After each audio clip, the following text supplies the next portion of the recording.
ఈ రేవంత్ రెడ్డి అబద్దాల మీద, రేవంత్ రెడ్డి ఫేక్ వీడియోల మీద, ఆ ఫేక్ వీడియోల ఆధారంగా రేవంత్ రెడ్డి గారు మాట్లాడిన దాని మీద ఢిల్లీ పోలీసులు ఇవాళ రేవంత్ రెడ్డికి నోటీస్ ఇచ్చింది. ఢిల్లీ పోలీసులు నిన్ను ఢిల్లీకి రమ్మని 1వ తారీఖు నాడు పోలీసులు పిలిచింది. అంటే ఈయన అబద్దాలు పునాదుల మీద మొన్న అసెంబ్లీ ఎలక్షన్ల ముందు కూడా ఈ అబద్దాలు చెప్పి మన బీఆర్ఎస్ మీద దుష్ప్రచారం చేసి బీఆర్ఎస్ బీజేపీ ఒకటని చెప్పి మాయమాటలు చెప్పి వీళ్ళు అధికారంలోకి వచ్చింది.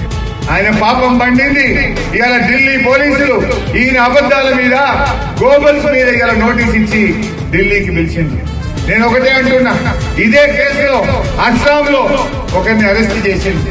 మరి ఈ రోజు బీజేపీ ప్రభుత్వం ఈయనను కూడా రేవంత్ రెడ్డి గారిని కూడా అదే కేసు కనుక తక్షణమే ఆయనను అరెస్ట్ చేయాలని చెప్పి నేను డిమాండ్ చేస్తా ఉన్నా.